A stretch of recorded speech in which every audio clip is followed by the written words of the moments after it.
안녕하십니까. 저는 조금 전에 소개를 받았습니다만 교수라는 직함보다는 과학자라는 말을 좀 더 좋아하는데요. 저는 여기 선생님께서 소개해 주신 것처럼 태양풍하고 그 다음에 행성이 갖고 있는 특성이 있는데 그 행성과의 그런 상호작용 관련돼서 그 새로운 과학적인 사실을 찾는 일을 하고 있는 사람입니다. 그래서 저는 박경선이고요. 여러분들을 만나 뵙게 돼서 너무 많이 반갑습니다. 그리고 제목은 오늘 이제 길버트에게 보내는 21세기 우주과학 소식이라고 했는데요. 여러분들께서는 아마 길버트라는 사람이 누군지를 모르실 거예요. 그죠? 그래서 제가 여러분들에게 아마 처음 소개를 좀 해드릴까 하고 준비를 했습니다. 실제로 그 태양계에서는요, 여러분들이 잘 아는 것처럼 많은 행성, 지구 위에 많은 행성들이 있습니다. 그래서 실제로 우리가 행성을 분류할 때는 태양에서부터 어떤 거리에 있는가 관련돼서도 분류를 하기도 하고요. 그리고 행성에서 이 크기나 어떤 성분을, 어떤 성질을 가지고 있는가에 대해서도 분류를 합니다. 그런데 저는 이제 분류하는 방법 중에 자기장을 가지고 있는 행성인가 아니면 자기장을 가지고 있지 않은 행성인가를 놓고 이런 이제 얘기를 끌고 가고 있는데요. 여러분들이 보시면 아시겠지만 실제로 여러분들이 자기장을 갖고 있는 행성이 무엇인지 아시죠? 예, 누구 얘기해 보실 분 있으세요? 네, 노란 옷을 입으신.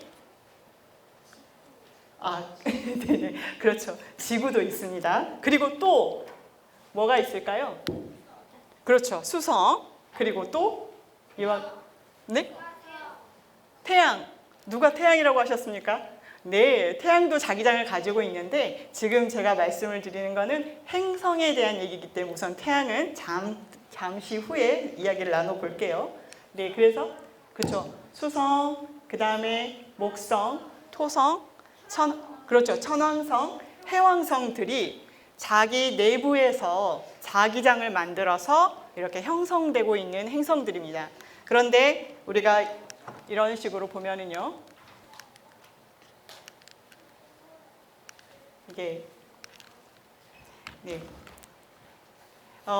여기서 보면은 금성과 지금 이제 보이시죠? 이걸로 하겠습니다. 제가 금성과 화성 같은 경우는 실제로 태양계 내에서 자기 내부 자기장을 가지고 있지 않은 행성으로 분류가 되고 있습니다. 그 말인즉슨 태양에서부터 행성이 있는데 내부 자기장을 가지고 있는 행성이냐 아니면 내부 자기장을 가지고 있지 않은 행성이냐로 우리가 분류를 할 수가 있는 겁니다. 그래서 태양에서부터 거리에 따른 분류도 있을 수 있지만 자기장을 가지고 있느냐 가지고 있지 않느냐라는 걸로 분류를 하는데 실제로 이 자기장이라는 게 중요한 게 뭐냐면요.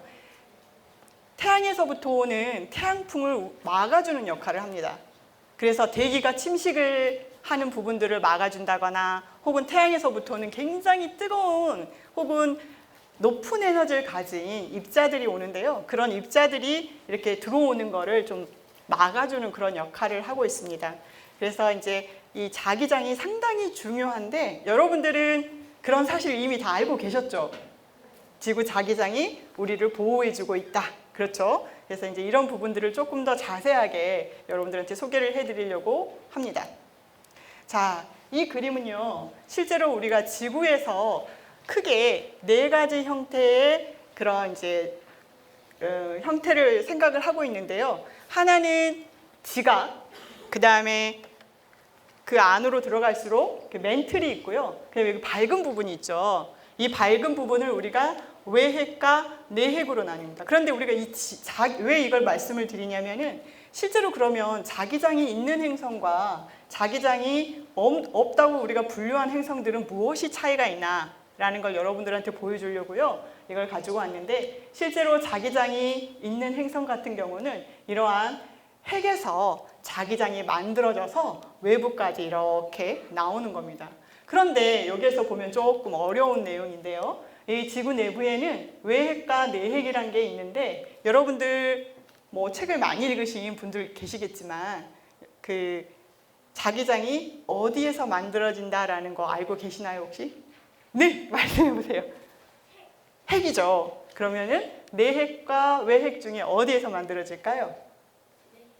내핵. 여기 친구는? 내핵. 자, 왜 내핵일까요? 안쪽에 있어서 되게 좋은 생각입니다. 그런데 실제로 자기장은 이렇게 외핵 부분에서 만들어지고 있습니다. 그런데 왜 외핵일까? 실제로 여기에 쓰여진 것처럼 외핵의 크기는 이와 같이 화성하고 비슷한 크기고요. 그 다음에 내핵의 크기는 달과 비슷한 크기입니다. 근데 온도를 보십시오. 외핵은 약 3000에서 4000도씨 정도 되고 내핵은 5에서 6000도씨 되니까 굉장히 뜨겁고 이런 곳에서는 실제로 뜨거우면 물질들이 어때요? 고체 상태로 있기보다는 좀 많이 움직일 수 있는 상태로 있겠죠. 그래서 실제로 자기장이 그곳에서 입자들이 이렇게 움직일 수 있기 때문에 그곳에서는 전류라는 것을 생성을 하게 됩니다. 그럼 전류가 아까 여러분들 다 만들었잖아요. 그런 부분들을 전류가 흐르면 거기에 이제 자기장이 만들어지는 그런 원리거든요. 그런데 실제로 우리가 자기장이 생성되는 위치는 이 중심인 내핵이 아니라 외핵이라고 생각을 하고 있어요. 왜냐하면은 너무나 내핵 같은 경우는 너무나 압력이 세기 때문에 아무리 뜨거워도 액체 상태로 되지 않고 그대로 고체 상태로 남아 있게 되는 겁니다. 그래서 조금 더 그 온도가 낮은 곳이 그다음에 압력이 조금 덜한 곳에서 액체 상태로 남아 있을 수가 있는 거예요. 그러니까 뜨거우면 액체 상태가 될 수가 있는데 고체가 이렇게 이제 조금 더 바깥쪽에서 이런 이제 대류가 입자들의 움직임이 생길 수 있고 그 입자들의 움직임은 실제로 이제 전류를 만들 수가 있고 그 전류는 이제 자기장을 만들 수 있는 역할을 하는 것이죠. 자, 그러면 우리는 이제 지구 내부에 외핵이라는 곳에서 입자들이 자유롭게 움직일 수 있는 곳에서 자기장이 만들어지는구나 라는 것을 이해를 했습니다. 그렇다면 다른 행성들도 비슷하겠죠. 그렇게 생각을 하고 계시면 될 것 같은데요. 자, 그래서 실제로 우리가 이 내핵이 얼마나 뜨거우냐를 얘기를 할 때 여러분들 태양은 약 6000도씨 정도 되거든요. 태양 표면이. 그런데 내핵 같은 경우도 5에서 6000도씨 정도 되기 때문에 정말 얼마나 뜨거운 상태구나라는 것을 조금 짐작할 수가 있을 것 같습니다. 자, 그러면 이렇게 입자들이 움직여서 그러니까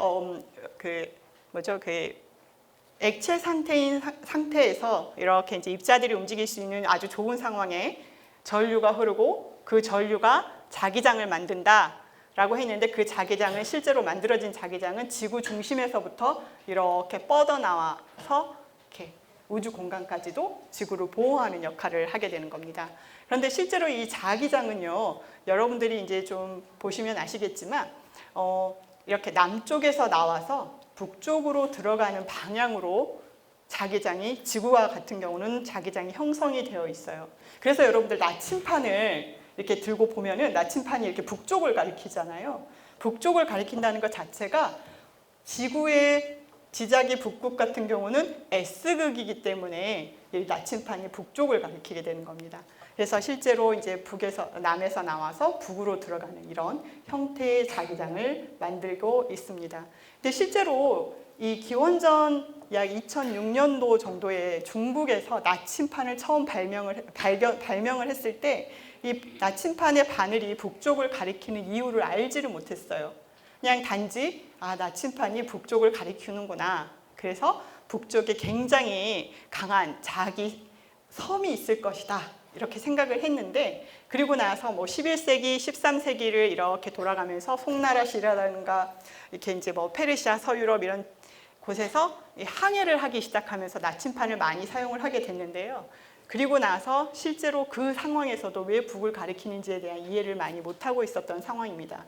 근데 드디어 14세기쯤에 실제로 이런 자기 북극과 또한 지구의 북극이 다르다라는 사실도 확인을 하게 되는 거예요. 여러분들 이제 이 그림은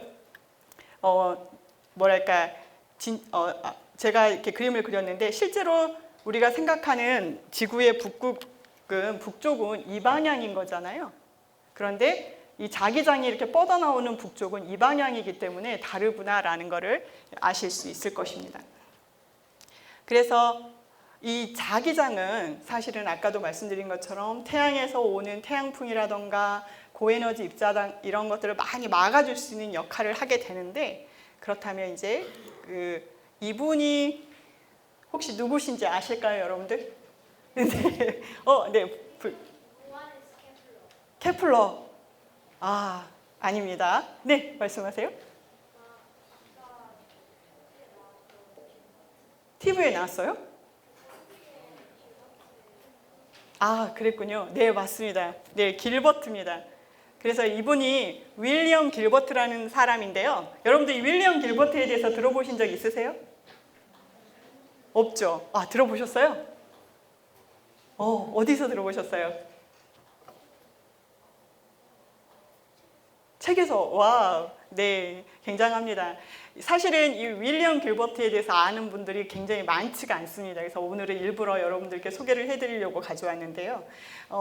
이분은 윌리엄 길버트란 분인데 이 당시만 해도 사실은 왜 나침판이 북쪽을 가리키는가에 대한 의문을 계속 가지고 있었거든요. 그럴 때 이제 이 분이 자기장에 대해서 굉장히 새로운 사실들을 많이 알아냈었습니다. 그런데 실제로 보면은 근대 과학의 개막을 알린 상징적인 인물이라고 한다면 여러분들이 잘 아는 것처럼 케플러라든가 갈릴레이라든가 뉴턴을 많이 얘기합니다.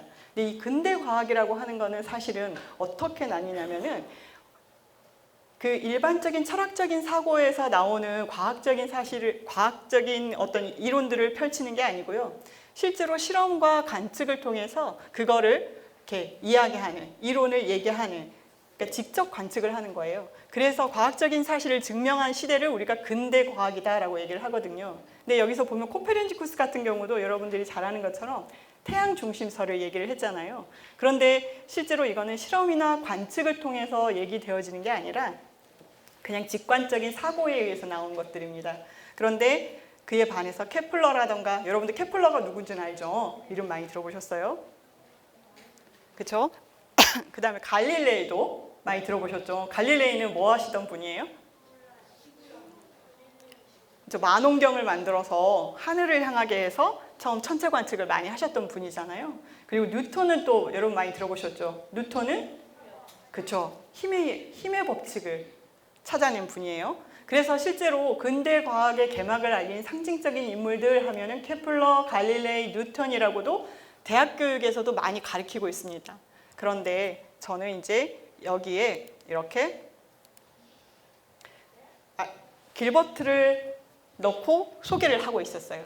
왜냐하면 이 길버트라는 분은 이와 같이 1600년도에 이런 논문을 썼는데요. 거의 6권의 자성론이라는 그런 논문을 썼어요. 그래서 이분은 실제적으로 연구가 목적인 분은 아니었고요. 실제 왕립 주치의였는데 그냥 취미로 과학을 하시던 분이에요. 과학을 하시면서 이제 그걸 정리한 논문을 총 6권의 논문을 썼는데요.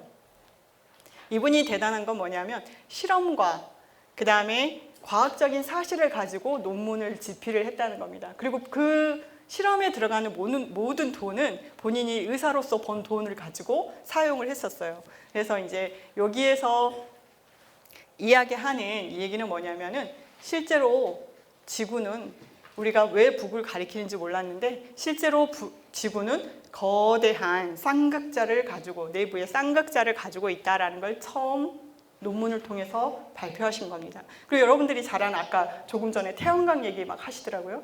그 보면 일렉트릭이라는 게 있죠. 전기라는 단어도 사실 이분이 처음 만드신 거예요. 소개하신 거예요. 그래서 이분이 했던 일들은 굉장히 많고요. 두 번째로 이제 이분의 저서가 많이 이제 읽혀지면서 갈릴레오가 이분에 대해서도 칭송을 했는데 최고의 과학자다. 그리고 갈릴레오라든지 케플러라든지 이분들도 사실은 이분이 쓴 이 자성론이라는 논문을 읽고 굉장히 많은 영감을 받아서 이런 이제 그 물리적인 접근들을 하셨던 겁니다. 그래서 저는 과감하게도 이렇게 근대 과학의 개막을 알린 상징적인 인물 중에 한 분을 길버트로부터 시작을 하고 있습니다. 그래서 여러분들 어떻게 생각하시나요? 아직 자기장에 대한 개념이 잘 안 오니까 그쵸? 이분이 근대 과학의 개막을 알린 상징적인 인물이 될 것 같다라고 생각을 하시나요? 아주 좋습니다. 그래서 아주 잘 여러분들 이제 대학 교육까지도 이거를 다 이해를 하고 계실 수 있을 것 같습니다. 네, 그래서 이제 실제로 아까 말씀드린 것처럼 윌리엄 길버트라는 사람은 지구 자체가 굉장히 거대한 쌍극자다라는 것을 논문을 통해서 발표를 했고요. 그 다음에 여러분들이 잘 아는 헨리라는 사람이 있어요. 이 헨리라는 사람은 실제로 그 헨리 혜성이라는 단어 들어보신 적 있죠? 그쵸. 헨리 혜성이 72년인가요? 76년의 주기로 지구로 근접해 온다는 걸 계산을 해서 정확하게 맞힌 분인데, 이 헨리 또한 실제로 지구의 북쪽과 자기장이 갖고 있는 북쪽이 다르다라는 것을 밝혀내신 분입니다. 그리고 이제 마지막으로 가우스라는 사람이 있어요. 여러분들 가우스 알죠? 가우스. 가우스 전자 또 뭐 아시는 거 있어요? 건축가 가우디일까요?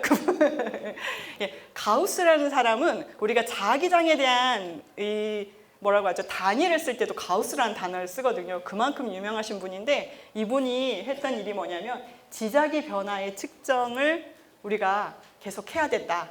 그래서 자력계, 자기장을 측정하는 기구를 처음 발명하신 분입니다. 그리고 나서 세계 곳곳에 자기장을 측정을 해서 우리가 변화를 관측해야 된다라는 거를 이야기를 하신 분이에요. 그래서 현재 지금 저기에 보이시는 이 동그란 원들이 있죠. 붉은색 원들. 이게 지금 2024년 제가 이거를 자료를 준비하던 8월에 이 동그란 원은 실제로 자기장을 측정하는 이런 자력계라고 하는데, 그런 자력계가 묻혀 있는 곳입니다. 이렇게 관측을 하는 곳들이 있는데, 우리나라가 아니라 전 세계적으로 총 보면 155개의 관측기가 이렇게 분포해 있습니다. 자, 그러면 실제로 우리는 이제 지구 자기장이 변하고 있구나라는 것을 이해를 하고 있습니다. 관측을 해야 된다라고 가우스가 얘기를 했으니까요. 어느 정도 변하는가를 여러분들한테 보여드릴게요. 실제로 자기장 같은 경우는 지구 중심에서부터 멀어지면 멀어질수록 그 값이 커질까요? 작아질까요?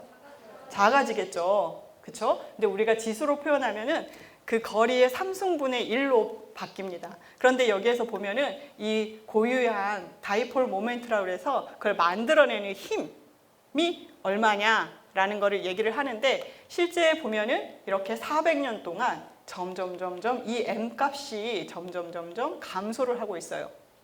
그 말인즉슨 이전에 조선시대든 고려시대든 이 시대 때는 이 자기장이, 지구를 감싸고 있던 자기장이 훨씬 더 큰 값을 가지고 있었을 거다라고 우리가 유추를 할 수 있겠죠. 그런데 지금 이제 이 정도로 떨어지긴 했는데, 이렇게 떨어진 값이 실제로 더 떨어지는 형태를 보일 것인가, 혹은 이 이전의 값이, 혹은 예를 들면 이 이전의 값이 이렇게 해서 내려오는 것인지 아니면 위에서부터 쭉 내려온 것인지 사실은 잘 알지는 못합니다.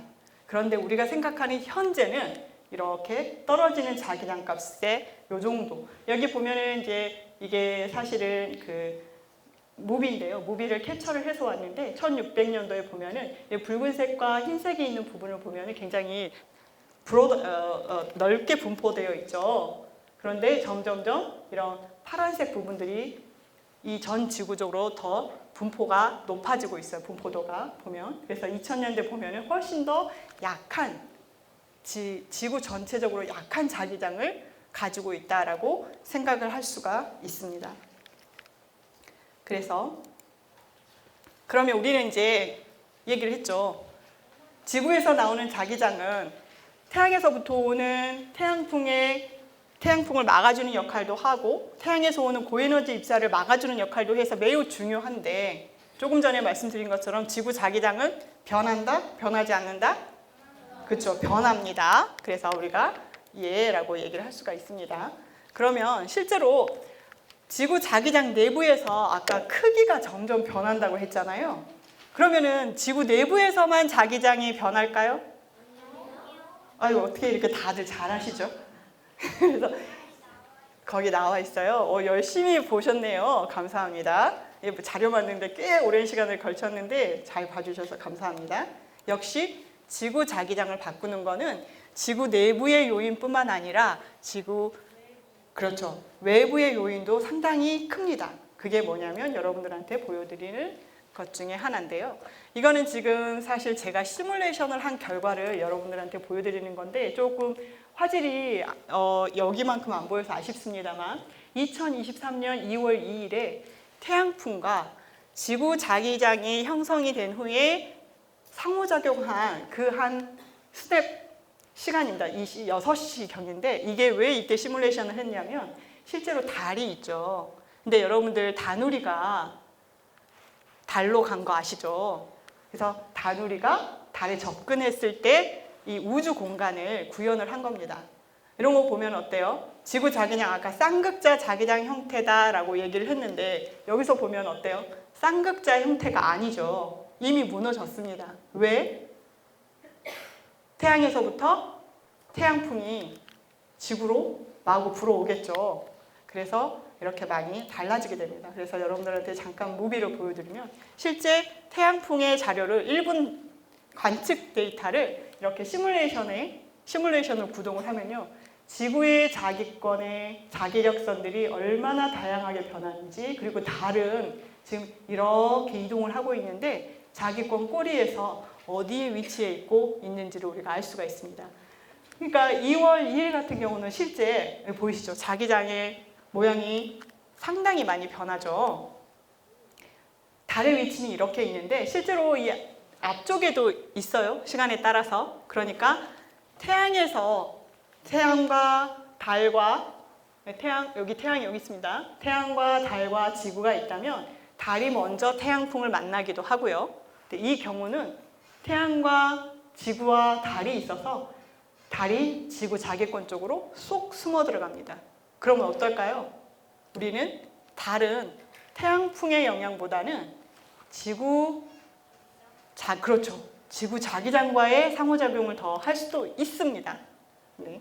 어쨌든 이런 식의 이제 있는데 이렇게 태양풍과 지구 자기장의 상호작용에 의해서 실제로 지구 자기장이 약 0.3도 정도 변하기도 합니다. 굉장히 미묘한 차이긴 합니다. 그래서 이런 생활도 있을 수 있고요. 그리고 태양 활동이 계절에 따라서 좀 다르기도 하거든요. 그래서 계절에 따라서도 0.1도 정도 변한다라는 것을 우리가 알고 있습니다. 두 번째로 여러분들한테 얘기를 해주고 싶은 게 이건데요. 이걸 보면은 여러분들 이제 이게 뭘로 보이십니까? 빨간 거, 파란 거? 네, 이거는 바로 해양, 그죠? 해양이에요. 여러분들 그 바다인데요. 아까 이전 선생님께서 조수의 영향 이런 얘기도 하셨는데 맞습니다. 그 조수 작용에 의해서도 지구 자기장이 영향을 받기도 합니다. 실제로 바다는요, 여러분들 굉장히 바닷물 같은 경우는 전도도가 있는 물체여서요, 그 액체인데 이 바닷물이 여기에 전도도가 있기 때문에 조수에 의해서 달이 이렇게 끌어당기거나 그러면 이렇게 바닷물이 쫙 밀려오기도 하잖아요. 그럴 때 자기장을 끌고 가기도 하고 놓아주기도 하고 끌고 가기도 하고 놓아주기도 합니다. 그런 상호작용을 하게 되는데 실제로 이런 작용은 그렇게 많이 되지는 않아요. 왜냐하면은 바닷물이 굉장히 높은 전도도를 갖고 있지 않기 때문에 사실 이 작용은 좀 약하기도 합니다. 그런데 이제 이 과학자들은 어떤 걸 얘기를 하냐면요. 이 조수 작용에 의해서 자기장이 움직이게 되고 실제로 이제 이 움직이게 되는 거는 바닷물이 갖고 있는 전도도 때문에 그러니까 전도체이기 때문에 이렇게 바닷물과 자기장과 상호작용을 하게 되는데 이 전도도는 실제로 온도에 굉장히 민감하게 됩니다. 그래서 바닷물의 온도가 변하면은 전도도가 변하기 때문에 그 전도도에 의해서 자기장을 끌어당기고 놓는 이런 역할들을 해서 과학자들은 바닷물의 온도를 이런 식으로도 재기도 합니다. 자기장에. 그래서 이제 여러 가지 방면으로 쓰긴 한데 이건 잠깐 얘기를 한 거고요. 그 다음에 실제로 우리가 이제 자기장이 많이 변한다라고 해서 태양에서 오는 태양풍과의 상호작용에 의해서 지구가 굉장히 자기장의 변화를 겪게 될 텐데 그럼 자기장의 변화를 겪는다고 해서 우리는 일상생활에서 그다지 크게 변화가 없죠. 여러분들 어제나 오늘이나 변화가 없습니다. 그런데 여러분들이 이제 조금 더 말씀을 드리면 실제로 변화가 있습니다. 여러분들 이런 핸드폰이 갑자기 멈춰버리려 할 거고, 그다음에 어떤 때는 전력이 공급이 끊기기도 하는 상황도 왔었어요, 사실은. 그래서 과학자들이 이렇게 각 지구에 대해서 이 지수라는 것을 나타내면서 아까 자력계를 막 여기저기 분포해 놓은 거 보이셨죠? 그래서 이 적도 지역에 분포한 자기장들 값의 변화를 우리가 DST 지수다라고 얘기를 하고, 이 KP 지수 같은 경우는 실제로 이런 44도에서 66도 사이의 관측소를 가지고 자기장 관측을 우리가 하고 있고요. 그 다음에 A 지수라는 건 뭐냐면은 극지역에서의 자기장 지수를 나타냅니다. 그래서 실제로 태양풍과 지구 자기장의 상호작용이 높아지면은 여러분들이 잘 아는 물리 현상들이 보이게 되는데, 그게 뭐냐면 오로라라는 현상이거든요. 그 오로라는 실제로 이런 고위도에서 많이 관측이 됩니다. 그러면 이제 오로라가 발생을 하면, 혹은 오로라가 발생하겠다라고 하면은 여기에 있는 자기장이 굉장히 많이 변하는 그런 값들을 우리가 이 얘기를 할 수가 있어요. 그래서 과학자들은 이 지수들을 항상 모니터링을 하면서 사실은 이제 지구가 많이 교란을 받았구나, 아니구나 라는 거를 판단을 하기도 합니다. 그래서 여러분들 보면은 이제 이게 2024년 3월 21일 굉장히 큰 플레어 폭발이 있었어요. 여러분들 이게 보이시는지 모르겠습니다. 이거 지금 무비를 가고 있는데요. 뭔가 움직인 게 보이시나요? 이게 좀 더 터져야 되는데요. 지금 이런 굉장히 큰 플레어 폭발이 발생을 하게 되면은 플레어에서 굉장히 높은 에너지를 가진 입자들이 지구로 향하게 됩니다. 그러면 실제로 그 입자들이 지구 극지역으로 유입이 되게 되는데, 그 유입을 할 수 있게 하는 역할을 하는 게 실제로 자기장이에요. 그래서 지금 어떻게 보이십니까? 보이시군요. 그럼 넘어가겠습니다. 그래서 실제로 이제 이거를 우리가 지구 동주기 위성들이 있는데요. 지구 동주기 위성들이 이런 입자들을 실시간으로 관측을 해서 이런 데이터들을 보여주고 있습니다. 그래서 이게 갑자기 뭔가 훅 뛴다. 안 보이시죠? 그래서 이렇게 갑자기 뭔가 훅 뛴다 하면 위험하다 라고 하면서 우리가 실제로 이제 모니터링을 하고 있습니다. 그래서 이제 이 자기장이라고 하는 거는 행성의 이런 태양에서 오는 바람을 막아주기도 하고, 고에너지 입자가 들어오는 걸 막아주기도 하고, 그 다음에 이제 태양의 대기의 침식을 막아주기도 하는데, 어떻게 막아줄까에 대한 얘기도 이제 가야 되겠죠. 그 전에 실제로 인류가 관측한 태양 자기장을 조금 언급을 해드리도록 할게요. 아까 어떤 학생께서 태양 자기장을 갖고 있는 행성에 대해서 얘기할 때 태양 얘기를 하셨죠. 실제로 보면은요, 여기서 보여드리겠습니다. 이게 지금 뭘로 보이시나요? 뭔가 움직임이 보이시나요? 이게 뭔지 아실까요, 여러분들? 그렇죠. 태양의 흑점이죠. 그래서 흑점의 안부와 반안부다라고 얘기를 하는데, 자, 우리는 근데 흑점은 왜 흑점일까요? 그렇죠. 검은색으로 보이는 거예요. 그죠? 그런데 왜 검은색으로 보이는가? 네. 온도가 낮아서. 그쵸? 되게 중요한 질문입니다. 여기 온도를 표시를 하셨지만 온도가 낮아서 그렇죠. 근데 왜 그러면 여기는 온도가 낮을까? 자, 우리는 흑점이 왜 흑점인가? 온도가 검게 보이니까 흑점이고, 그 다음에 주변보다 온도가 낮기 때문에 흑점이다 라는 것까지 이해했어요. 그죠? 근데 왜 온도가 낮을까요, 여기는? 네.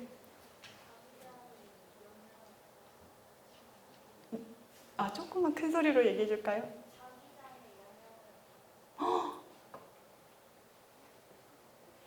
맞습니다.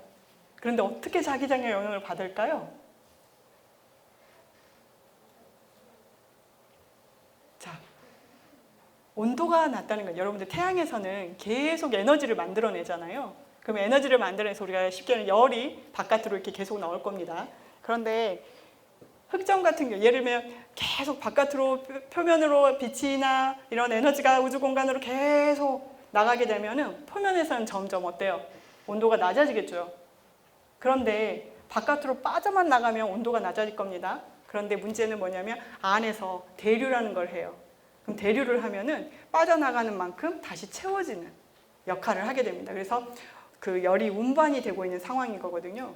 그래서 이제 이런 식으로 우리가 흑점에서 온도가 이 정도, 뭐 반환부에서 이 정도, 태양 표면에서 이 정도라고 하는 거는 늘상 이 정도의 온도를 유지를 하고 있는 겁니다.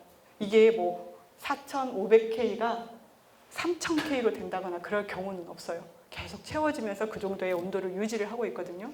그런데 왜 검게 보이는지 자기장이라고 얘기를 하고 왜 온도가 낮은지 자기장이라고 얘기를 했는데 맞습니다. 뭐냐면 실제로 이 흑점을 보면은요, 이렇게 다른 형태로 보게 되면 검은색과 흰색들이 그 다음에 여기 이 무슨 색깔이죠? 그레이 색깔이 이렇게 표면에 있거든요. 근데 흰색과 검은색으로 보여지는 부분이 자기장이 강한 곳입니다. 그래서 흰색 같은 경우는 태양에서 이렇게 나오는 방향인 거고 검은색 같은 경우는 태양으로 들어가는 방향의 자기장들을 이렇게 찾은 거고요. 그 다음에 이렇게 이런 색깔 같은 그레이 색깔 같은 경우는 실제로 자기장이 굉장히 낮은 그런 상황인 겁니다. 그런데 실제로 또 한 가지 여기서 좀 어려운 개념이긴 한데요. 자기장은 실제로 혼자 움직이지 않아요. 아까 말씀드린 태양풍이라고 하는 게 있는데 그런 태양풍의 입자들 혹은 플라즈마라고 하는 입자들이라고 하는데 이 자기력선은 이런 애들하고 같이 움직여요. 따로 떨어져서 너 먼저 가 이렇게 하지 않습니다. 같이 움직여요. 그러니까 태양 내부에서 이렇게 움직이던 플라즈마나 그러니까 태양풍이라고 하면 안 되고요. 플라즈마입니다. 입자들. 이런 애들이 막 올라와서 나와서 빛이라던가 혹은 연로 이런 식으로 보여야 되는데 이 자기력선이 이렇게 이곳에 강하면은 그 움직임들을 막아버리게 돼요. 이렇게 위쪽으로 오는 것을 막게 됩니다.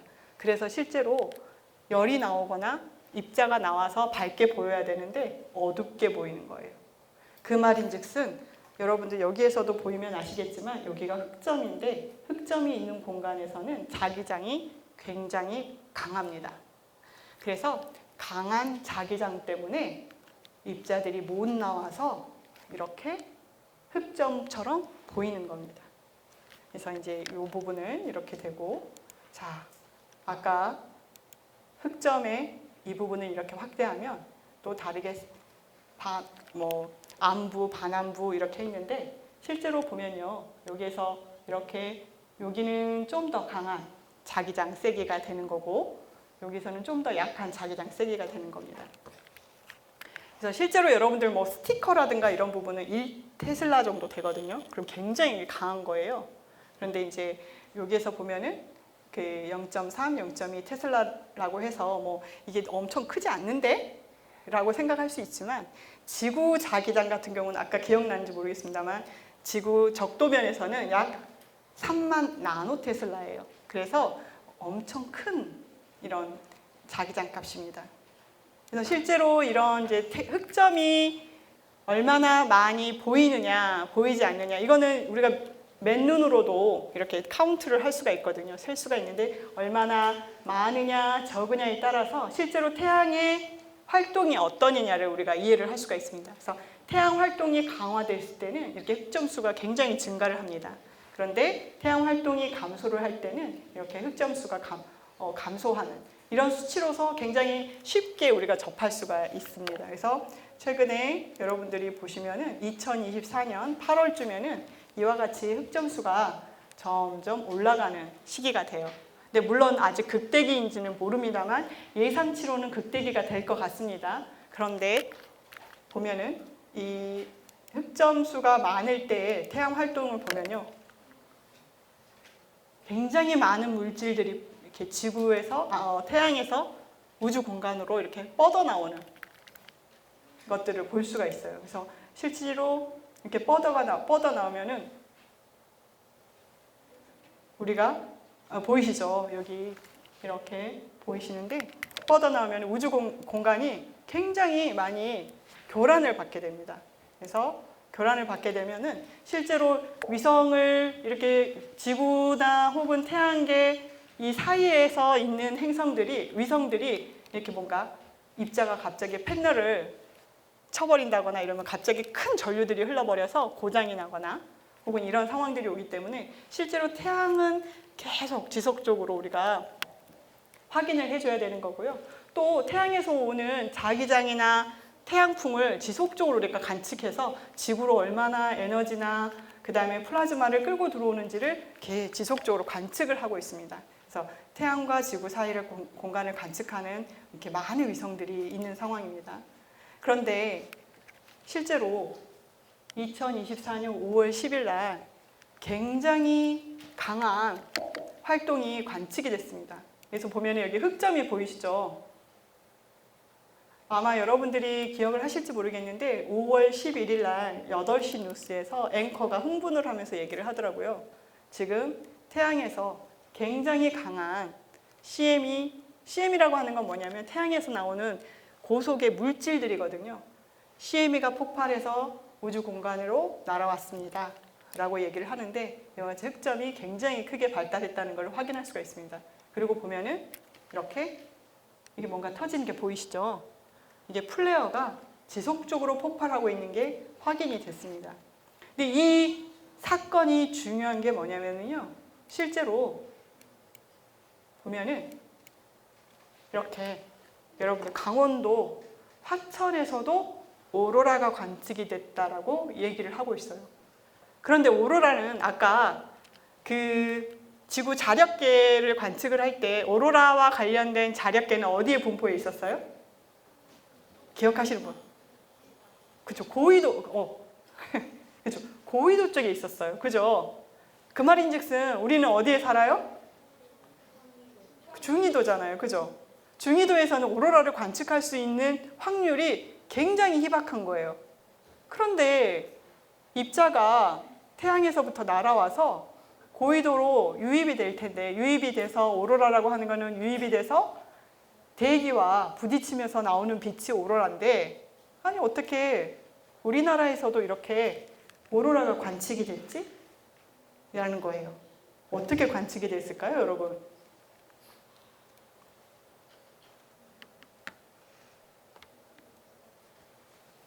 어떻게 관측이 됐을까요?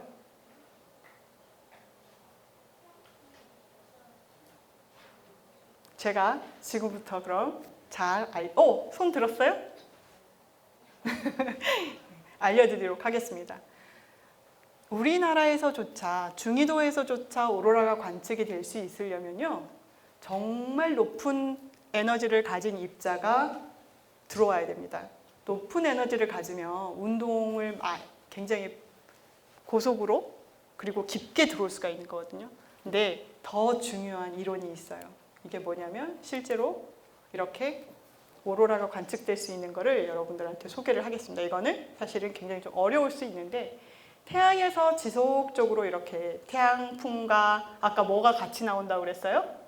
자기장은 서로 묶여 있다고 그랬잖아요. 이걸 우리가 동결됐다라고 표현하는데 따로 움직이지 않고 자기장과 함께 태양풍이 같이 지구나 우주 공간으로 뻗어나옵니다. 그래서 제가 이렇게 썼는데요. 실제 우리가 지구 자기장이 이렇게 쌍극자 형태를 갖고 있다라고 하지만 지금은 쌍극자가 아닙니다. 왜냐하면 이미 상호작용을 했으니까. 그래서 이런 쌍극자 형태를 갖고 처음에 있을 때 아무런 태양풍과 상호작용을 하지 않고 있을 때 이런 형태를 갖고 있을 겁니다. 근데 태양풍이 점점 불어와요. 자기장을 갖고 입자들이 자기장에 동결돼서 지구 쪽으로 날아옵니다. 자, 그런데 태양에서 오는 자기장의 방향을 한번 보시겠어요? 지구에서 나오는 자기장을 한번 보시겠습니까? 어때요? 지구에서는 남에서 나와서 북으로 들어가는 형태죠. 그러면은 태양에서 나오는 자기장은 어때요? 남쪽으로 향하는 자기장과 상호작용을 더 잘하겠죠. 그렇죠? 여러분들 벡터 배우셨죠? 수학에서 벡터 방향. 자, 그러면은 여기에서 보이는 여기 부분을 잘 보십시오. 이게 서로 방향이 달라지기 때문에 이렇게 움직이면 만나서 어때요? 그 부분이 상쇄가 되죠. 그러면은 태양에서 갖고 나온 자기력선이 지구 자기장하고 연결되는 순간을 여러분들한테 보여주는 겁니다. 그러면 여기 같이 딸려온 입자들은 어때요? 그쵸? 태양에서 오는 자기장 입자들이 끌려왔는데 실제로 이러한 작용을 하고 나니까 이 입자들이 어때요? 지구 자기장하고 연결이 됐죠. 그 입자는 이 자기력선을 따라 이런 식으로 운동을 하면서 이렇게 고위도로 입사가 될 수가 있는 거예요, 입자들이. 그러면 그렇게 입사된 입자들은 지구에 있는 상층 대기들하고 부딪혀서 분자나 원자하고 부딪혀서 빛을 내는 게 뭐다? 오로라라는 거죠. 자, 그럼 우린 고위도에 이렇게 들어오는 거를 알았네요. 자, 그러면 그 다음 태양에서는 태양풍이 지속적으로 불어오죠. 그러면은 여기에서 자기장과 지구 자기장이 이제 열린 자기력선이라고 하는데 이 열린 자기력선은 어떻게 돼요? 이런 태양 반대 방향으로 이렇게 쭉 뻗어나가겠죠. 그리고 나서 그 다음 만나는 자기장과 이렇게 또 상호작용을 할 겁니다. 이런 식으로 이제 지구 자기장의 자기권이 형성이 된 겁니다. 이렇게. 그러면 입자들이 지금 여기 막 따라오고 있습니다. 그런데 우리가 오로라와 같은 경우는 실제로 밤에 많이 더 보여요. 밤 지역에. 여기서 보면은 이렇게 꼬리 지역으로, 그러니까 태양에서 반대 방향으로도 자기력선이 쫙 뻗어가니까 그 뻗어가는 방향에서도 반대 방향 자기력선을 만나게 돼요. 그러면 여기에서 새로운 이런 자기장의 재결합이 발생을 해서 여기에서처럼 이렇게 끊어져 버립니다. 여러분들 고무줄을 이렇게 당기면 어때요? 그렇죠? 이거 여러분들 새총 써보셨죠? 새총을 이렇게 거기에다가 돌을 넣어서 이렇게 쭉 잡아당기고 내가 잡아당긴 만큼 그 돌은 어때요? 그죠? 훨씬 많이 날아가거든요. 그거하고 같은 원리로 얘가 많이 뻗었다가 여기에서 탁 놓는 순간 거기에 있는 입자들이 더 많이 가속을 받아서 여기에 있는 입자들이 더 많이 받아서 이렇게 안쪽으로 들어가게 되는 겁니다. 자, 그럼 이제 여러분들 아셨네요. 여기 그림에서 보면 이해를 했을 것 같아요. 아니, 지금까지는 고위도에서 오로라가 발생하는 원리라고 생각을 하고 있을 거예요. 그죠? 그런데 우리나라에서도 오로라가 발생을 하려면 저위도에서, 그러니까 중위도에서도 오로라가 보이려면 어때요? 이런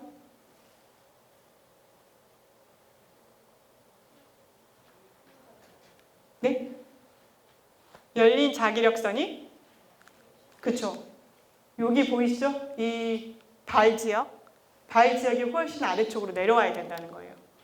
그러면 우리나라에서도 오로라를 볼 수가 있습니다. 그 말인즉슨 태양에서 오는 태양풍이 굉장히 강해서 지구를 많이 자기장을 밀어버리거나 혹은 이러한 닫힌 자기력선이 굉장히 많이 열려버리면 실제로 고에너지 입자가 가속된 입자들이 우리 중위도까지도 가속돼서 들어올 수가 있습니다. 그래서 실제로 이게 이제 굉장히 이거는 좀 하나의 이론인데요. 그렇지만 너무나 잘 알려진 이론입니다. 그래서 이제 실제로 이런 우주 공간의 물리량을 우리가 관측하는 게 굉장히 중요해서 실시간 위성으로 우리가 이런 이제 태양풍의 자기장들, 그 다음에 밀도, 속도, 온도들을 우리가 지속적으로 관측을 하고 있습니다. 그래서 보면은 이렇게 아까도 말씀드린 것처럼 5월 10일에서 12일 사이에 얼마나 변했는지를 제가 잠깐씩 보여드릴게요. 이 DST 지수 같은 경우는 실제로 마이너스 400까지도 변화를 보였어요. 보통은 0에서 5, 10 이 정도만 보이는데 이렇게 크게 떨어졌습니다. 이 정도야 돼야 우리나라에서도 보이는구나 라는 걸 보여주는 거고, KP 지수 같은 경우는 이와 같이 붉은색이 굉장히 오랫동안 지속됐었어요. 그래서 이런 걸로 과학자들은 실제로 지구 자기장이 얼마나 많이 변하고 있구나라는 것을 실시간으로 우리가 확인을 할 수가 있습니다. 이거 같은 경우도 아까 오로라가 발생했다는 지수라는 걸 얘기를 했는데 요 정도, 보통은 요 정도거든요. 굉장히 많이 떨어졌죠. 그래서 자기장이 굉장히 많이 떨어졌다라는 것을 우리가 이해를 할 수가 있는 겁니다. 자, 그래서 실제로 이날에 여러분들이 이제 지구 입장에서는 이런 자기장의 변화가 있었구나라는 걸 이해를 하는데, 그러면 실제로 지구 자기장의 우주 공간은 어땠을까를 제가 시뮬레이션을 해봤어요. 이렇게 변합니다. 여러분들 지구 자기장이 굉장히 예쁘게 이렇게 다이폴 형태로 보인다라고 생각하지만 실제 자기장은 이렇습니다. 그래서 이런 이게 뭐냐면은 아까 남에서 나와서 북으로 들어가는 자기장이 이렇게 이 색깔로 표시가 되어 있고요. 이 블루 색깔 같은 경우는 아까 태양풍의 자기장하고 지구 자기장이 만나서 상호작용을 해서 열린 자기력선이 됐잖아요. 그럼 열린 자기력선이 얼마나 많은지를 우리가 알 수가 있습니다. 그리고 나서 이 꼬리 쪽에서는 또 어떤 반응을 보이는지에 대해서 우리가 얘기를 할 수가 있는데, 사실 이게 6.6 얼스 레디어스 같은 경우는 6.6 지구 반경 같은 경우는 위성이 아까 동주기 궤도 위성이 돌고 있는 궤도거든요. 그 궤도만큼 굉장히 이 오픈된 열린 자기력선이 이렇게 굉장히 강한 상태, 그러니까 지구 쪽으로 굉장히 많이 이렇게 들어온 그런 상황이 되어 있었습니다. 그리고 두 번째로 이거는 앞쪽에서 지구 자기장이 얼마나 압축됐나를 보여주는 거거든요. 근데 여러분들은 아마 전혀 못 느끼셨을 거예요. 5월 10일, 12일 너무나 평온한 시간을 보냈겠지만 지구 입장에서는 지구 우주 공간은요, 이렇게 굉장히 강한 태양풍에 의해서 지구 자기권이 압축이 되고, 그 다음에 실제로 꼬리 쪽에서도 굉장히 강한 에너지들이 지구로 계속 유입되고 있었습니다. 그래서 이게 그런 거를 보여주는 건데요. 이거는 여러분들에게 제가 어떤 일을 하는지를 좀 보여드리려고 가져왔습니다.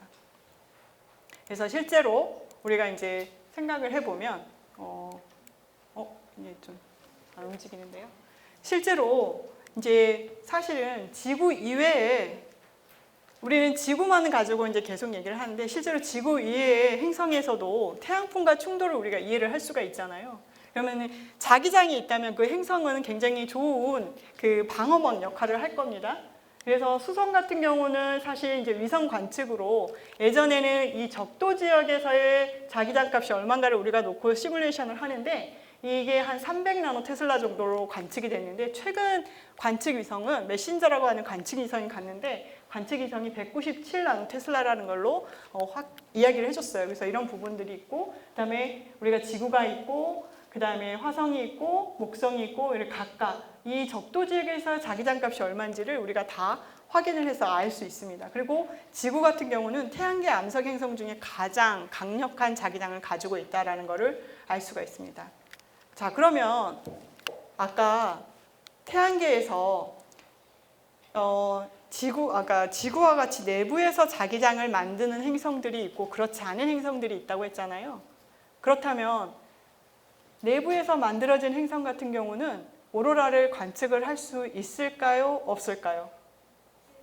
그렇죠. 다른 행성들도 오로라를 관측할 수 있겠죠. 그래서 목성이라든가 토성이라든가 그 다음에 해왕성, 천왕성에서도 오로라가 관측이 되는 것을 우리가 알 수가 있습니다. 그런데 실제로 또 화성같이 내부에서 자기장이 없는데도 불구하고 오로라를 관측했었어요. 이 메빈이라는 위성인데요. 실제로 2013년도 11월에 발사가 됐어요. 근데 14년 12월에 이런 관측 결과를 나타낸 거예요. 아니, 자기장도 없는데 얘는 대기만 두껍게 있는데 어떻게 이런 게 관측이 됐지? 라고 생각을 했는데, 실제로 이건 조금 더 복잡한 형태이긴 하지만 입자가 가서 대기와 부딪히기 전에 대기가 요만큼 나와 있으면 거기 있는 입자를 자기가 가지고 와서 그 입자를, 그러니까 전자를 가지고 와서 걔를 다시 중성 입자로 들어가서 이게 때리는 그런 역할을 하는 거를 우리가 확인을 했었어요. 그런데 여러분, 화성에 보면은 표면에도 이렇게 최근 연구 결과인데요. 이렇게 표면에도 자기장이 존재하고 있다는 걸 확인을 했었어요. 이 금성과 화성에도 이런 국지적인 자기장이 있다는 것은 실제로 태양풍하고의 상호작용에 대해서도 우리가 연구를 해야 된다는 것을 이야기를 해주는 것 중에 하나입니다. 그래서 이에 대한 시뮬레이션을 진행을 해야 된다라는 것도 이야기를 하고 있습니다. 그런데 여기서 여러분들이 딱 두 가지만 사실 이해하고 가셔도 좋은데, 지구 자기장 같은 경우는 아까 방향이 어디에서 어디였죠? 그죠? 남에서 나와서 북으로 들어가죠. 그럼 태양에서 나오는 자기장은 어떤 성분하고 더 상호작용을 많이 할까요? 태양에서 나오는 자기장은 남쪽 방향인 자기장하고 상호작용을 더 많이 하겠죠. 그렇죠. 열린 자기력성을 더 많이 만들 테니까. 그런데 여러분들 자료에도 보지만 이렇게 수성 같은 경우는 지구와 같은 방향이에요. 남에 나와서 북으로 들어가는. 그런데 목성은 어때요? 그죠? 반대예요. 그러니까 행성이 가지고 있는 자기장의 크기도 중요하고 자기장의 방향도 중요하게 됩니다. 그래서 우리는 흔히 태양에서 나오는 자기장 방향이 남쪽을 향하면 지구에서는 오로라를 관측하기가 더 쉽지만 목성 같은 경우는 남쪽 방향이 아니라 오히려 어때요? 북쪽 방향 자기장이 와야 훨씬 더 상호작용하기가 쉽다라는 것을 우리가 이해할 수가 있습니다. 좀 어려운가요? 어렵진 않죠. 그래서 실제로 우리가 행성, 지구의 자기장과 태양풍과의 그 상호작용을 이해할 때도 이 방향성에 대해서도 중요하고 그 다음에 얼마나 큰가, 그 다음에 태양에서부터 얼마나 거리에 떨어져 있는가를 가지고도 사실은 굉장히 많이 상호작용을 이해하는 데 중요합니다. 여러분들 그 태양풍에서 우리가 태양에서 나오는 태양풍은 수성하고 해왕성을 비교했을 때 어디가 더 강할까요? 우리가 태양풍을 수성 근처에서 태양풍을 관측을 했고요. 그 다음에 이런 해왕성 근처에서 태양풍을 관측을 했을 때 어디에서 관측한 게 더 강할까요? 그렇죠. 수성에서.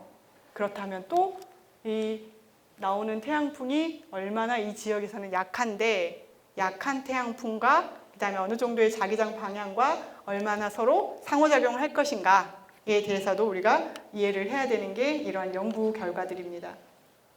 그래서 굉장히 이거는 이제 사실은 최근 연구 결과들을 여러분들한테 조금만 소개를 해드리려고 하는 건데요.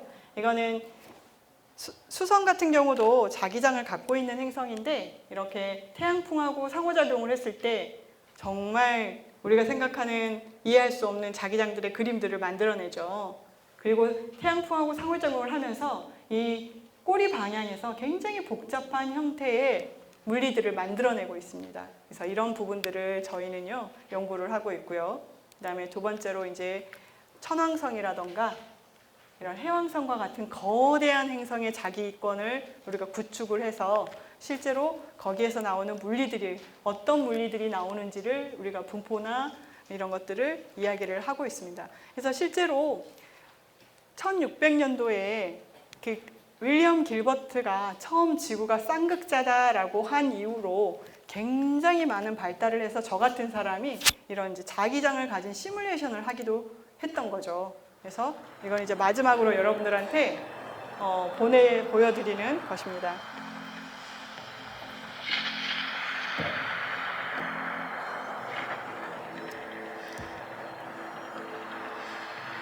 그래서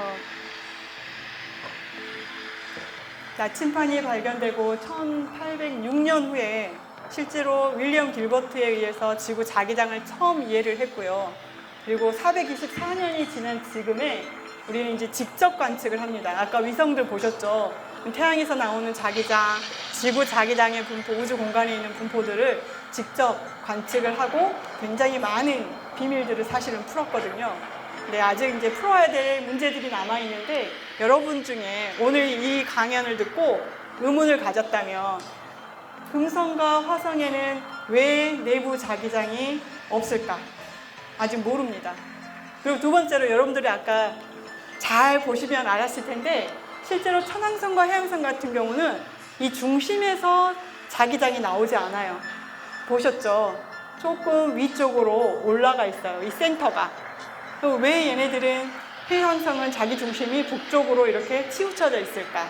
이런 부분들은 아직 사실 풀어야 될 비밀 중에 하나입니다, 여러분. 그래서 제가 이렇게 소식을 전하면서 끝맺히도록 하겠습니다.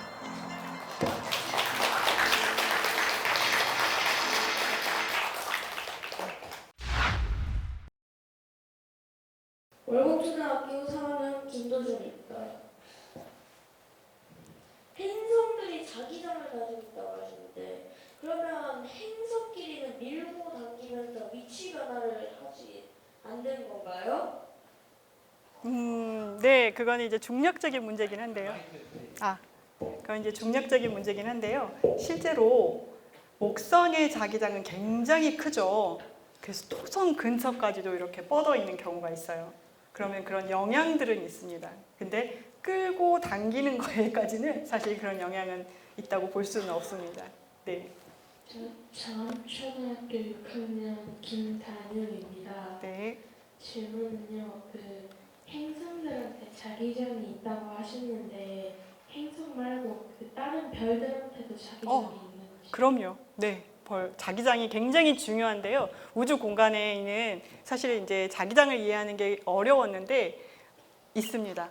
다른 별뿐만 아니라 여러분들이 잘 아는 펄사 있죠. 그럼 펄사가 어떻게 거기서 빛을 낼 수 있는가 이런 부분도 자기장과 연관이 있습니다. 그래서 우리가 이해를 할 수가 있습니다. 다음 초등학교 5학년 임태형입니다. 태아포밍 화성 같은 행성을 태아포밍할 때 가장 큰 문제가 자기장 문제라고 했는데 이때 자기장을 강하게 할 수 있는 방법이 뭔지 궁금하고요. 그리고 태양 극대기 활동 때 태양풍 때문에 심하면 전쟁 가능성이 있다고 했는데 피해 규모가 어느 정도 될지 궁금합니다. 네. 굉장히 구체적이신데요.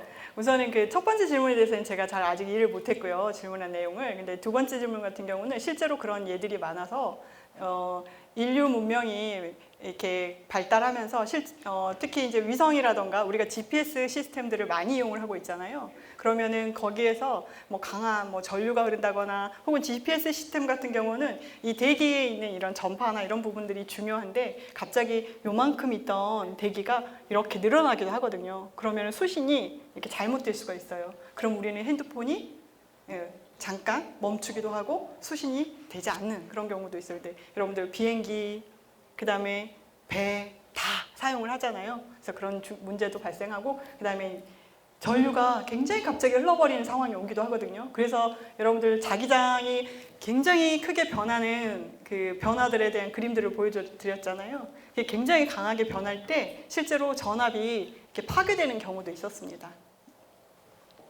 혹시 첫 번째 질문도 한번 다시 말해 볼까요? 네. 지금 긴장되게 말했습니다. 화성 같은 행성을 태아포밍할 때 가장 큰 문제가 자기장이 약하잖아요. 다른 행성들은 그럴 때 약간 약간 걸림돌이 될 수 있을 것 같은데요. 어떻게 해결해야 될지 궁금합니다. 자기장이 화성에 자기장이 있는 그러니까 로컬한 지역에 국지한 지역에 자기장이 있는 게 문제라고 얘기를 하신 건가요? 약한 게 그 지역에서 실제로 이제 화성이나 달 같은 경우에 자기장이 있는지 없는지에 대해서 우리가 많이 모니터링을 하는데 그거는 인류가 그쪽으로 탐사를 기획을 하고 있기 때문이거든요. 근데 자기장이 있으면 사실은 어때요? 아까 로컬한 지역에, 그러니까 국부적인 지역에 자기장이 강한 곳이 있었죠. 그럼 그런 쪽에서는 이 태양에서부터 바로 오는 방사선, 그러니까 고에너지 입자들을 막아줄 수 있는 역할을 하거든요. 그래서 그런 부분에 있어서는 조금 중요합니다. 그래서 약한 부분은 바로 들어올 겁니다. 치고 들어올 거예요. 네. 답변이 됐을까요? 네. 아니에요. 너무 잘했어요 질문.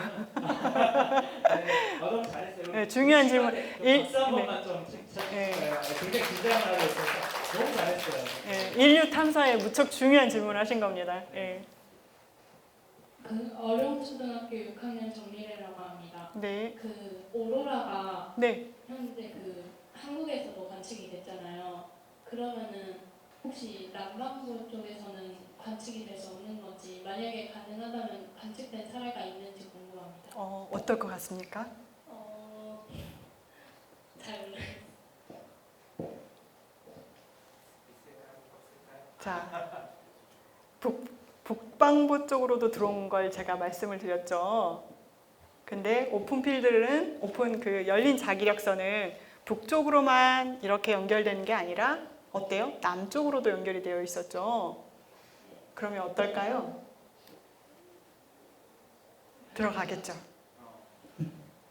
그러면 혹시 그랬던 사례는 어, 관측한 사례? 네. 남극에 지금 장보고라든가 세종기지라든가 있잖아요. 장보고 기지에서 5월 10일에서 12일 사이에 관측한 오로라가 있습니다. 그리고 오로라 많이 관측을 해서 공개를 많이 합니다. 이날뿐만 아니라 다른 날에도요.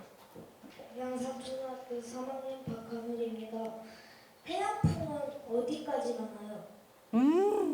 엄청 중요한 질문인데요.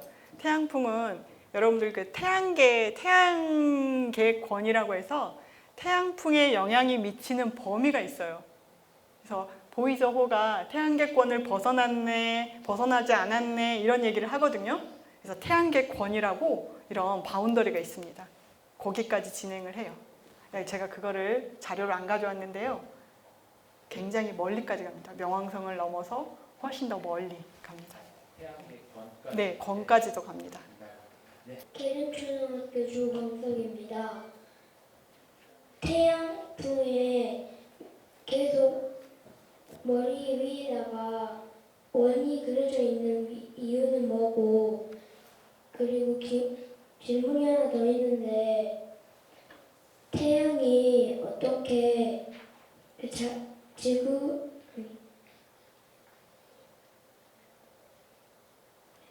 천천히 얘기하세요. 자기력을 어떻게 만드는지 궁금합니다. 아, 지구의 자기장이 계속 나오는 이유요. 어떻게 만드는지. 그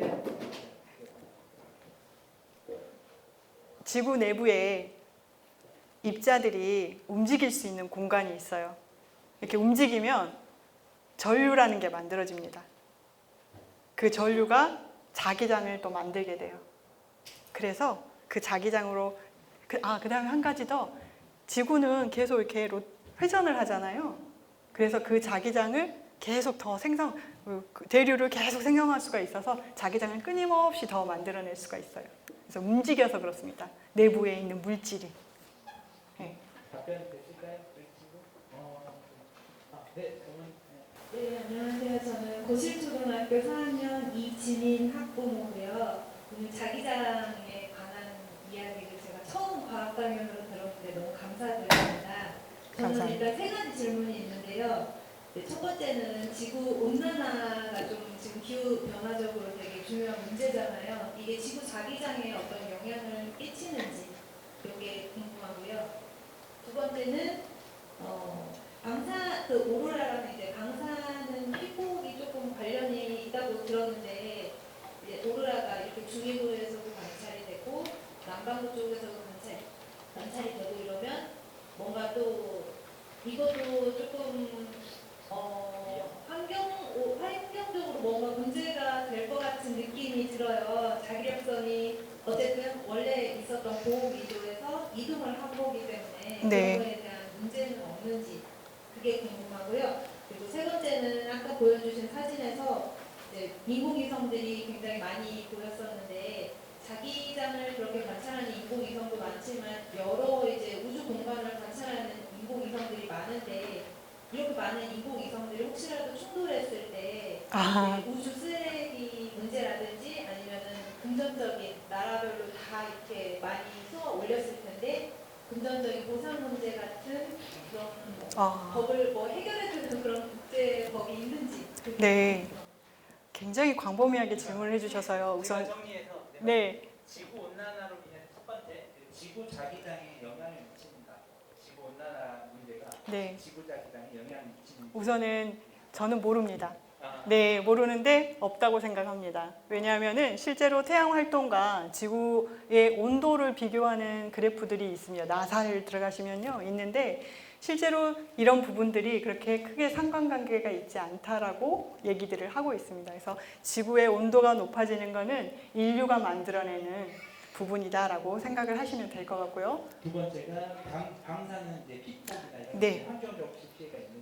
네, 그거는 있을 수 있습니다. 가능합니다. 왜냐하면은 이렇게 깊은 곳까지 온다는 거는 굉장히 강한 에너지를 갖고 있는 입자들이 온다는 얘기거든요. 그래서 그런 애들이 들어오면 피폭을 당할 수도 있습니다. 그런데 그건 굉장히 위험하고 좀 뭐랄까 제가 말씀을 드리기에는 조금 민감한 부분이라 많이 말씀 못 드리는데 그래서 극학로 궤도라든가 이런 부분에 있어서도 알림을 띄웁니다. 예, 이렇게 이런 일들이 있을 수 있으니 조심하십시오라고 하기도 합니다. 네. 그리고 마지막으로 인공위성 같은 게 있는데 충돌, 그래서 우주 쓰레기, 네. 금전적 보상. 네, 우선 그건 정책적인 부분이긴 한데요. 우주청이 이제 생기면서 아마 더 많이 여러분들한테 알려질 수 있는데 우선은 제가 알기로는 제 지식 안에서는 우주선들이 서로 충돌한 경우는 없다라고 알고 있습니다. 왜냐하면 과학자들이 궤도를 잘 계산을 해서요 서로 충돌하지 않는 궤도로 돌개를 하고 있습니다. 근데 문제는 우주 쓰레기 문제는 뭐냐면요 이렇게 수명이라는 게 있어요. 위성을 올려놓으면은 그 위성이 가지고 있는 그 관측할 수 있는 기간이 있거든요. 그럼 그 기간이 지나면 특히 이제 여러분들한테는 오늘 소개하지 않았지만 솔라 판넬 아까 말씀을 하셨잖아요. 그러면 올렸을 때 그 위성이 어느 정도 수명을 가지고 그 궤도에서 관측을 할 것인가를 결정하는 건 얼마만큼 에너지를 계속 내가 받을 수 있는가를 얘기를 할 수가 있거든요.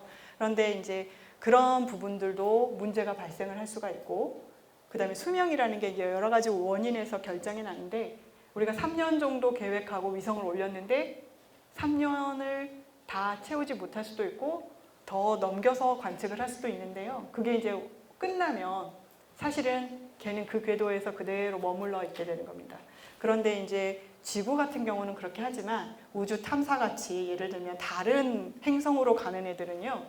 이렇게 그 궤도에서 떨어뜨려서 안으로 들어가 버리게끔 하는 경우도 있습니다. 네. 그래서 우주 쓰레기 문제는 그런 문제입니다. 수명이 다한 위성들을 어떻게 처리할 것인가. 충돌보다는 좀 그런 문제가. 네, 그리고 충돌을 해서 이게 떨어져서 지구에 피해를 줬는데 그 부분에 보험 관련돼서는 따로 있는 걸로 알고 있습니다. 예, 정책적으로. 그래서 저는 모릅니다. 예. 한창초등학교 1학년 6반 김수아입니다. 진행되죠? 네, 편안하게 질문하십시오. 지구에서 한국에서도 오로라가 발견됐으면 다른 나라에서도 발견이 되나요? 네, 발견됩니다. 특히 그 고위도 지역에 있는 캐나다, 그다음 미국의 좀 더 높은 지역에 있는 그 위도에 있는 나라들에서는 발견이 됩니다. 네, 거기는 자주 발견이 됩니다.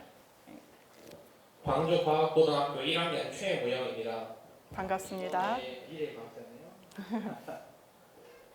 외핵에서 이제 전류가 흘러서 자기장이 생긴다고 하셨는데 전류가 흐르려면은 전하를 가진 물질이 있어야 할 텐데 외핵에 이온과 같은 물질이 많이 있어서 흐르게 되는 건지 궁금하고요. 수성에 또 자기장이 있다고 하셨는데 수성에도 외핵이 있는 건지 궁금합니다. 아, 그거는 좀 어려운 문제고요. 수성 같은 경우는 사실 그게 내부에 어떤 상황인지에 대해서는 지구만큼 알려져 있지 않습니다. 그래서 최근에 베피콜롬보라고 하는 위성이 올라갔거든요. 그래서 내년에 그 궤도를 돌 텐데 그런 부분에 있어서도 이렇게 좀 이해를 하려고 할 거고요. 현재로서는 아직 잘 모릅니다. 지구와 같은지. 그다음에 지구의 외핵에는 그런 입자들이 많이 분포해 있을 것입니다. 네. 블로초등학교 권준환입니다. 적도의 자기장이 고위도보다 약한 것 같은데 네. 이런 곳에 자기장을 태양풍이 뚫고 들어오는 사례는 없는지 궁금합니다. 적도 지역에서요. 뚫고 들어오는 사례는 없습니다. 예. 왜냐하면은 바로 막아주는 역할을 하거든요. 약하다고 해도 그 뭐 2배 정도 극지역과 적도 지역이 2배 정도지만 이렇게 막아주고 있어서 촘촘히 막아주고 있어서 들어오지는 못하고 아까 말씀드린 것처럼 태양풍하고 지구 자기장하고 상호작용을 해서 이 지구 자기장이 닫혀있던 자기장이 열려야 됩니다. 그런데 물론 적도 부분에서 열리긴 하는데 이 자기력선은 그 입자들이 따라서 들어가는 건 고위도 지역이었잖아요. 그 기억이 나시는지 모르겠습니다만 이거 그림을 다시 보여드릴까요? 그래서 고위도 지역이기 때문에 대부분 고위도 지역으로 많이 들어갑니다. 고위도 네. 지역으로 많이 갔다. 여러분들 그 들어오시는 거를 제가 한 분 한 분 다 봤거든요. 그래서 초등학생이신 분들이 많아서 사실은 굉장히 놀랐습니다. 내가 강의 자료를 너무 어렵게 준비했구나 라는 생각을 하면서 좀 더 쉽게 했어야 되는데 라는 반성을 했는데, 앞에서 그 만드시는 거를 이렇게 하시는 걸 보면서 아, 괜찮겠다 라는 생각을 하고 올라왔거든요. 네, 굉장히 높다는 거를 느꼈고요. 아마 여러분들이 이런 그 자기장에 관련된 강연을 많이 듣지를 못하셨을 거예요. 그래서 이제 조금 소개를 해드리고 싶었고요. 여러분들은 특히나 과학에 관심이 많으셔서 특별히 시간을 내서 오셨을 거예요. 그래서 가장 이제 꼬맹이 여기 분들이 아마 이제 우리나라의 우주과학이나 우리나라의 천문학이나 여러 분야에서 활약하고 이끌어 가실 분들인데, 제가 이제 당부드리고 싶은 것 중에 하나는 여러분들의 호기심을 절대 놓지 않으셨으면 좋겠습니다. 네, 감사합니다.